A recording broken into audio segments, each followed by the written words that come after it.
This is the SHO LOVE Podcast, where we discuss life, meditation, and all things supernatural. You know, you got some heavy-duty angels. Observe your thoughts passing like clouds. It's always like, well, are they going from left to right, or are they going from right to left? I think what a lot of people don't realize is these were practices of oppressed people, and they were used for survival. You may levitate, you may develop telekinesis. It's freedom. I felt that I was not able to feel my own energy anymore. You know, it's kind of like the virus, one of those invisible things that happen to us on a daily basis. You're here to encourage other people. And that's what led me to meditation, because I was like, I don't even know who I am right now. Any kind of practice, you have people who may do evil things with it. The concept of ancestors, you know, I love my grandma, you know. You were giving too much to people who were not in the place to receive gracefully. Most people don't even know that that is a thing. So I'm just thinking about you, and you said, yeah, I know, I heard you. This is the type of harvest that helps you get everything else in your life.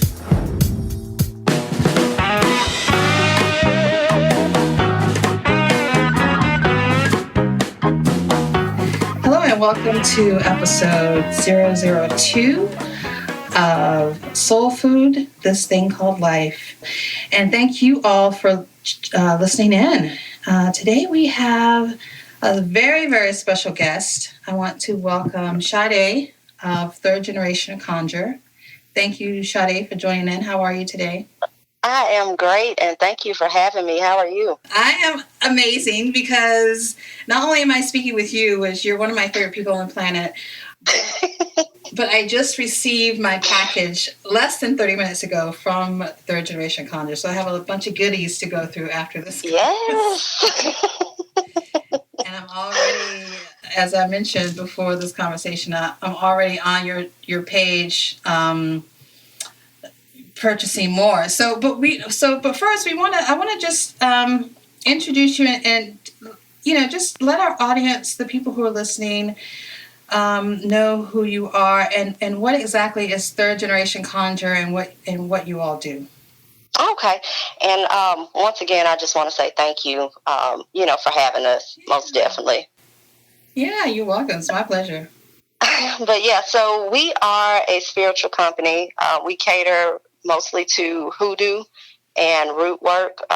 We sell different types of candles. We have baths. We have powders. We also offer different spiritual services, group rituals.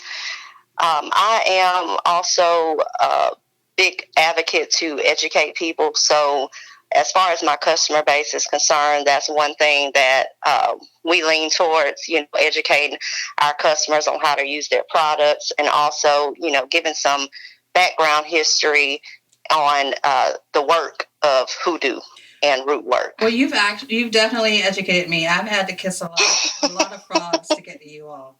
A lot of frogs I had to find that go through. But so just to break down what hoodoo is for listeners who may have a different idea of what you actually do, just break it down a little bit for the beginners, if you don't mind. Okay. So, different spiritual practices now I feel are mainstream nowadays. And as far as hoodoo is concerned, hoodoo is basically an African spirituality practice that originated here in the Americas. It was created by slaves who were brought to America as a result of the transatlantic slave trade. So all of the practices that we practice today are practices that were passed down to us. Practices that I learned from my grandma, my great-grandma. These practices were, I think, what a lot of people don't realize is these were practices of oppressed people.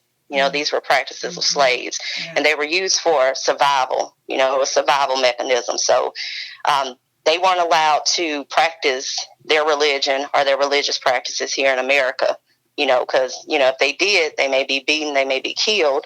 So what happened with the origination of hoodoo, as they coined the term, is, just different practices using roots and herbs that were native to this land for basically survival. So they're magical practices, if you want to call them that, for different purposes, for protection, for a multiple array of purposes. But I think a lot of people, get the misconception that it's something that's demonic or evil just because it's something that's been put in Hollywood and, propaganded like that. But it is basically traditional, the use of traditional herbs and roots, and also honoring and venerating ancestors is basically what the practice is. And when you say honoring and venerating ancestors, what do you mean by that?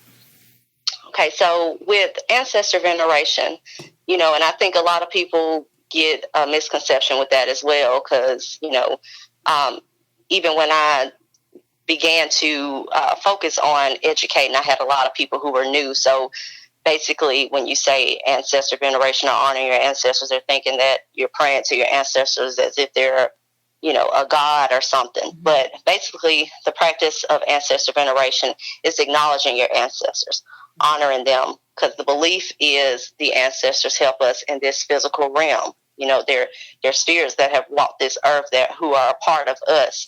So with honoring them, I guess we won't get into details right now, maybe later on, but, that's setting up an altar, even just acknowledging that they exist and thanking them for helping us in this realm and helping us in our daily lives. Right. I saw a post someone made not too long ago, and I'm looking it up right now, and it says ancestor mathematics. It says you 2 parents, you have 4 grandparents, 8 great grandparents, 16 second great, and then 32, and 64. So when you think about our lineage and how much, and all of the victories they've had and the sorrows they've had and the love that they've had and the experience that they've had and the idea of having access to all of that information is incredibly powerful. It is. And that's what sort of attracted me to, and in the beginning I didn't know what to do, because people work with orishas and all of these other things that I don't know very much about. But the concept of ancestors, because I love my grandma, Right. And I know she loved me, I know they love me. So, of course, I felt comfortable venerating them in that way or honoring them, because, like you said, there's things that we won't go into now because it's very deep. Right. But venerate, I know that my grandmother, she used to make me coffee when I was in kindergarten. She ran out of hot chocolate. She'd make me coffee, when I came home. And now the way that I venerate her is I offer her coffee, in mornings time. So I think that's it's a comforting thing. Yes, it is. So I think that's amazing. And so the difference between hoodoo and, venerating our ancestors and working with orishas is something quite different, wouldn't you say? I would say, especially where I was brought up, like I said, a lot of people are getting more into spirituality in today's time. So, they're looking into, different orishas and, you have some people who are looking into even voodoo and working with different loas. But in hoodoo, in the practice of hoodoo, we do not work with orishas. I mean, that's how I was taught. I can't say, I'm from Alabama. So, I'm just how I teach. And I tell my people all the time, my clients and my customers, I tell them all the time that I teach you how I learned in Alabama. Versus, any other region, because you may have someone from Louisiana who does something differently. That's not to say that what they're doing is wrong. That's just to say that, that's not how I was brought up. That's not how I was taught. Because anytime you go to different regions, things may get changed up. People may do things differently. So basically in this practice, how I learned, we only worked with ancestors. And some people, you may see them, they work with saints in the Bible, but as far as me growing up, we work with our ancestors. We venerated our ancestors, and that's who we called on if we're even if we're doing any kind of work. You'll ask your ancestors to assist you, you'll ask your ancestors to protect you. That's just how I was brought up. Sure. And like in the practice of Santeria, the more Latin based, they use a lot of saints in that Exactly. that because they, that's what they know, that's what they're comfortable with. And so yeah, we I wanted to you talked about Alabama hoodoo. And your family, your lineage, that's where you're from, that's where you guys are rooted, correct? Correct. Yes. So, and we hear a lot of your customers and people who follow you guys. We hear a lot about Mama Conjure. She's like this amazing, powerful entity, but she's kind of like the captain that runs the ship, correct? She is, yes. She runs a tight ship. Tell us a little about Mama Conjure, because we don't really get to hear about her very much. Okay, so Mama Conjure, that's my mom. So she's actually the one who makes all of the oils, all of the baths and the powders. She's the one that does that. And my mom, she's kind of old school, so you probably won't hear much from her. She has me at the front lines. I'm the one that deals with the customers, and I'll ask her too, because I'll tell people this if it's something that I don't know, because I'm not going to say that I know everything. She's more experienced than me, so I will ask her things too. Like if someone writes me and I have a question, then I'll run it by her too and say, hey, what do you think about this, Mom? And she'll give me her opinion. But yeah, well, when you say old school, because back in the day, people you never know who the root worker was in town. Exactly. Yeah, and that's kind of how that is how she is. Yes. So that's why you're not gonna see her. You probably not gonna hear from her. She's just more. Like I said, she's just more old school, because like you said, it was something even when it originated with the slaves, they couldn't practice, they couldn't do their practices in open. They couldn't practice in open. It was done under coventry of secrecy. Right. So I think as the years went on, as well as it was passed down to generations, it just, that's what it was. And it just stuck with that. You may have a lady who we never referred to it as hoodoo. We referred to it as work, or, you may have somebody else, that lady, she works roots, Sure. That may be something that you may hear, but a lot of times too, you may never know who that lady is. It's someone down the street who can, do some healing work, and that may be who you're sent to, or you may get a bath sent to you. You never really knew a lot of times who exactly that person was. You just knew about it. You heard about it, but you never saw it. It wasn't like anything that was broadcast, like, hey, I can help you. I work roots, Sure. that's just not, that's just not how it was, but it's. Yeah, which is so interesting now, because there's so many people, especially, the era of social media, where people posting and boasting, really. Yeah, exactly. About, I'm a, practitioner of voodoo, hoodoo, whatever. And just putting it all out there. And that was one of the things that attracted me to you guys. It was like, you're like, no, we don't need to, our work speaks for ourselves. And like you said, we may not see Mama Conjure, but we definitely feel Mama Conjure. Yeah. The power of all of the generation, we definitely, and anyone listening can go to their website, www.thirdgenerationconjure.com, and read the reviews and read for yourself. I mean, I have some reviews posted myself, because I've actually used your products, and they've worked. And like I said, I mean, this is like a 6-year journey for me. I started,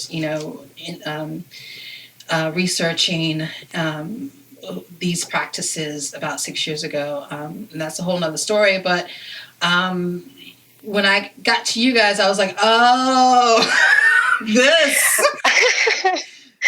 And I think that the thing with hoodoo is it's not, something it's not a religion. It's a spiritual practice. So it's not anything that requires any kind of initiation or anything like that. It's really, and it's really not complicated, which I think a lot of people too, they want something that's overly complicated. Like they may buy a candle from us that's already, a dressed candle, and then they want this elaborate, ritual or steps to go through, when it's really, not that complicated. Like I've had people, what do I need to do with the candle? Okay, if you want to write, a petition, a petition is, what you want, what you desire, then you can do that and burn the candle, or you can just set your intentions like, hey, like if I'm doing just a candle or something, I may say, I ask my ancestors to help me, with this job, if I'm trying to get a job, with this job, and I might just like that candle, and that's it. It's nothing that's over the top. It's nothing elaborate. And I think that's a lot of reason. It's a very beginner friendly practice. So it's not anything that's going to be real difficult to learn. Right. And I mean, and it's been a blessing, because you do, make it simple, it's and I've run into people, you got to jump on your head and, do a cartwheel and spin around. Ain't nobody got time for all that. You know what I mean? I just talk to my ancestors and let's have a conversation. Let's get this done. You know what I mean? So, but so how would you, as a beginner, for people who are interested or curious, and actually people who are just struggling and need a breakthrough in their life, what would you recommend to them, and how would you recommend that they start?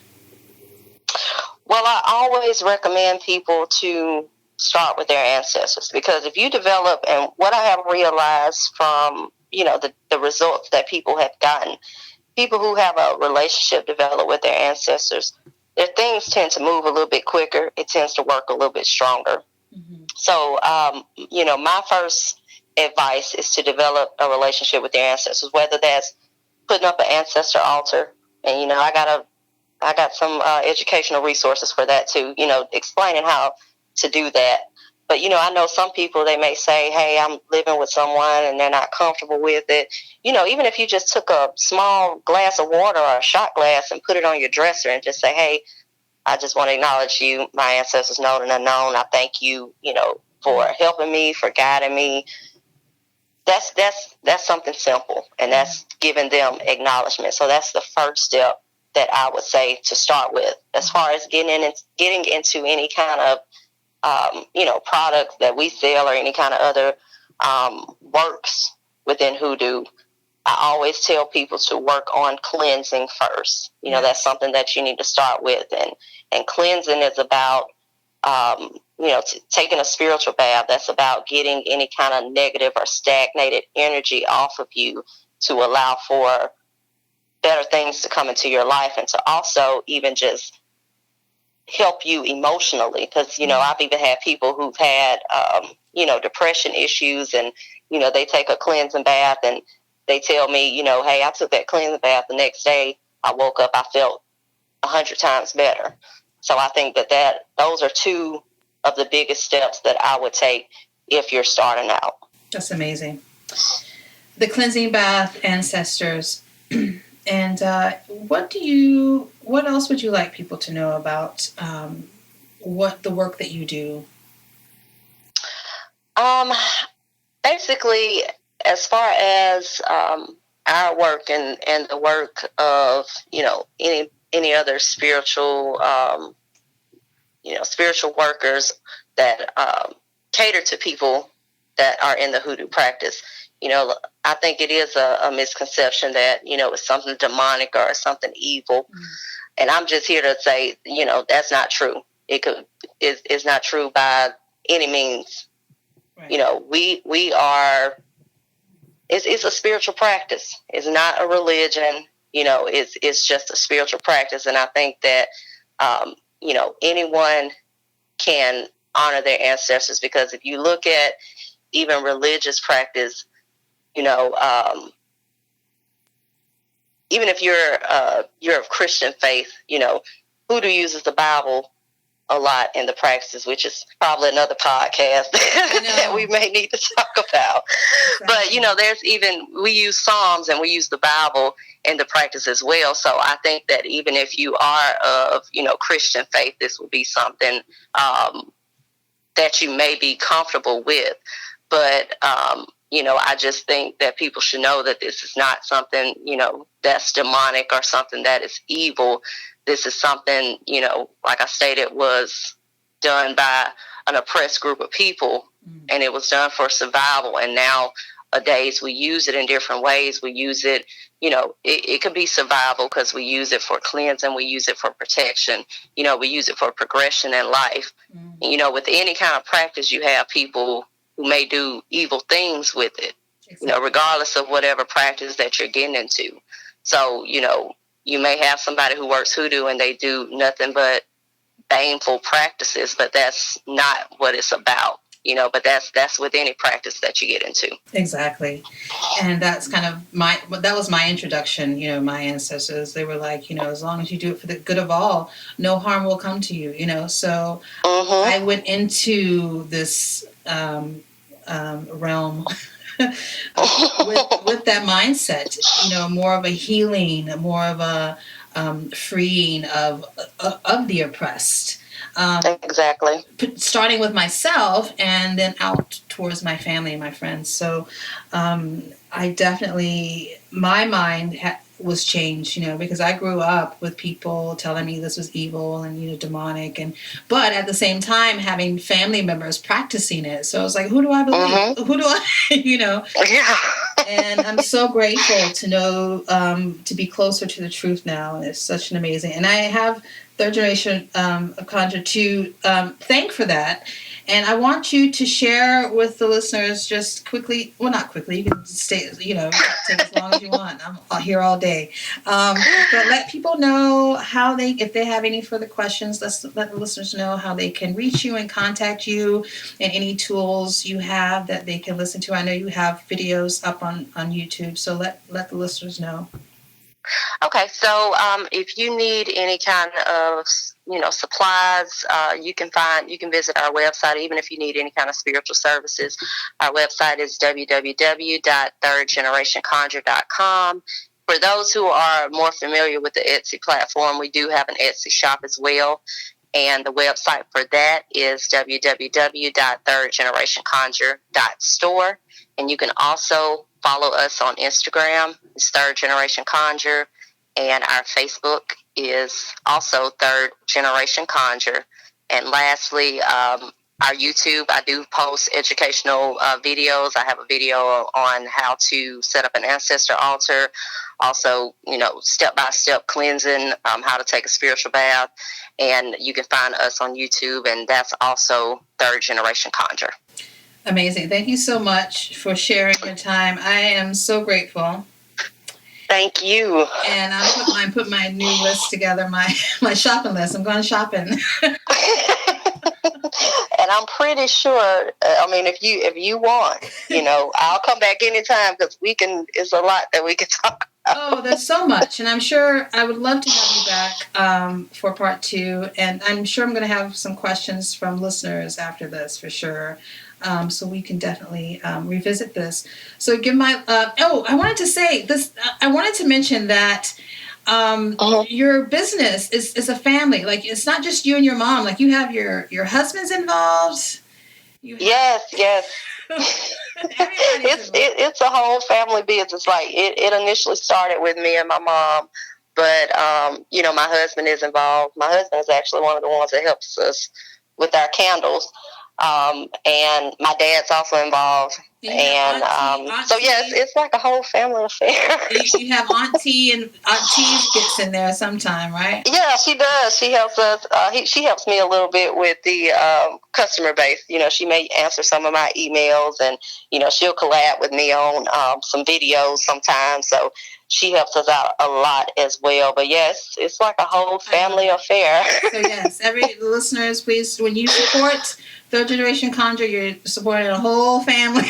So And we appreciate you guys. We really do. And we love you guys. So thank you so much. And thank you to the listeners for tuning in. Tune in next time. And until then, be safe. There is a pandemic going on, so be safe out there. Oh, yeah. Take care of yourself.